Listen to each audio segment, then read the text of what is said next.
হতাশ হবেন না, আমাদের হতাশার কোনো জায়গা নাই, আমাদের অনেক কিছু করার আছে। কোনোরকম ওই যে ঢাল নাই, তরোয়ার নাই, তারপরে যে চেষ্টা চালিয়ে যাচ্ছি, যদি কখনো আল্লাহ সুযোগ দেন তাহলে তখনও করবো ইনশাল্লাহ। আপনাকে চিনছে কিন্তু যে কালোবাজির বিরুদ্ধে, এটা কিন্তু আপনাকে চিনছে ভাই।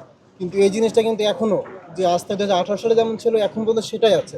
এই যে মেবি 3 তারিখে আপনার ট্রেনের টিকিট ছাড়বে, কিন্তু অলরেডি আমরা যখন 8 তারিখে ঢুকি 2 মিনিটে একদম শেষ, হয়ে যাবে। একদম কোনো উন্নতি হয়নি কিন্তু ভাই। কিন্তু আপনি কিন্তু আপনাকে চিনছে ওটাই। ওসমান হাদি বলেন আপনার ফাদার, আমরা হইতে পারবো না, আপনারা কেউ হতে পারবেন না, ওনারও নাই।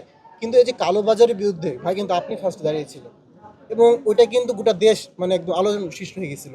তো আপনি এটা নিয়ে মানে ফিউচার পদক্ষেপ কি এবং এটা কিভাবে দেখবেন আপনি ভবিষ্যতে? প্রথম কথা হচ্ছে, দেখেন আমরা ওইখানে যেখানে ঠিক আছে সেখানে শিখেছি, তাই না? আমরা চেষ্টা করেছি আন্দোলন করে কর্তৃপক্ষের দৃষ্টি আকর্ষণ করা, যে কোন কোন জায়গায় সমাধান দরকার সেটা সমাধান করে।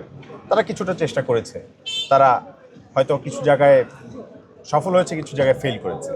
কিন্তু দেখা যায় যে যেটা আপনি ধরেন আপনি আপনার পরিবারকে, যে আপনার ঘরকে যেভাবে আপনি সাজাবেন, অন্য কেউ তো আপনার ঘরকে সেভাবে সাজায় দিবে না। শিয়া বাটার ও ভিটামিন সমৃদ্ধ লিলি বিউটি সোপ, তারুণ্যময় উজ্জ্বল ত্বকের জন্য। আপনার যে আইডিয়া, আপনি যেভাবে দেখতে চান রেলটাকে, তো সেইভাবে তো অন্য কেউ চাইবে না, স্বাভাবিক। তো দেখা গেছে যে তারা কোথাও না কোথাও ফেল করেছে, তো সেই জায়গায় ফেইলারের জায়গাটা যাতে যেখানে আমরা ঠেকেছি আর কি, সেই জায়গাটা যেন পরিপূর্ণ করতে পারি, সেই জন্য তো এবার নির্বাচনে আসা, যে না এবার অন্তত যদি সুযোগ হয় তাহলে অন্তত রেলটাকে নিয়ে আরেকটু সুন্দর করে সাজানোর সুযোগ যদি আল্লাহ দেন তাহলে করব। সেই জন্য নির্বাচনে আসা, অংশগ্রহণ করা, জনপ্রতিনিধিত্ব করা, বা দেখা যাচ্ছে যে সংসদে যাওয়ার একটা প্রত্যাশা ব্যক্ত করা। তো দেখা যায় যেই কাজটা ধরেন আমি আপনি রাস্তায় দাঁড়িয়ে, আমি কিন্তু আপনি সেম, আমি আপনি সেম।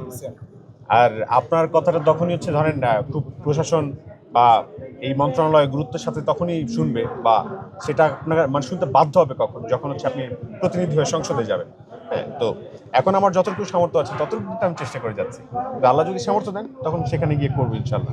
এটুকু নিশ্চিন্ত থাকেন, যেহেতু এখন কোনোরকম ওই যে ঢাল নাই, তরোয়ার নাই, তারপরে যে চেষ্টা চালিয়ে যাচ্ছি, যদি কখনো আল্লাহ সুযোগ দেন তাহলে তখনও করবো ইনশাল্লাহ। হতাশ হবেন না, আমাদের হতাশার কোনো জায়গা নাই, আমাদের অনেক কিছু করার আছে, আমরা পারবো ইনশাল্লাহ। সবাই তো শুরু, একদিন না একদিন সবাই পারবো, সবাই মিলে পারবো ইনশাল্লাহ।